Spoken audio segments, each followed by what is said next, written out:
माणसाच्या आयुष्यामध्ये माणसाला काही मिळो वा न मिळो किंवा काही प्राप्त हो वा न हो, परंतु संपूर्ण आयुष्य जर माणसाला मिळालं तर ह्या तीन अवस्था मात्र आपोआप माणसाला प्राप्त होत असतात. त्या म्हणजेच लहानपण, तरुणपण आणि वृद्धपण. खरं तर लहानाचा तरुण कधी मनुष्य होतो हे माणसाला कळत नाही आणि तरुणाचा वृद्ध कधी होतो हेही माणसाला कळत नाही. पण ह्या तिन्ही अवस्थांमध्ये त्या अवस्था बदलत असताना जी माणसाला वेळ मिळते ना, ती वेळ साधता आली पाहिजे.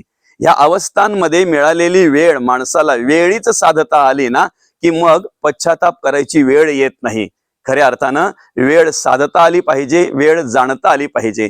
ज्याला वेळेचं महत्व कळलं तो आपल्या आयुष्यामध्ये यशस्वी होत असतो. मात्र ज्याला वेळेचं महत्व कळलं नाही त्याला पश्चातापच करावा लागतो. कारण आज मिळालेली वेळ परत तीच वेळ कितीही काहीही केलं तरी माणसाच्या आयुष्यात कधीच येत नाही. म्हणून वेळेला जाणता आलं पाहिजे, वेळेचं महत्व कळलं पाहिजे. रामकृष्ण हरी.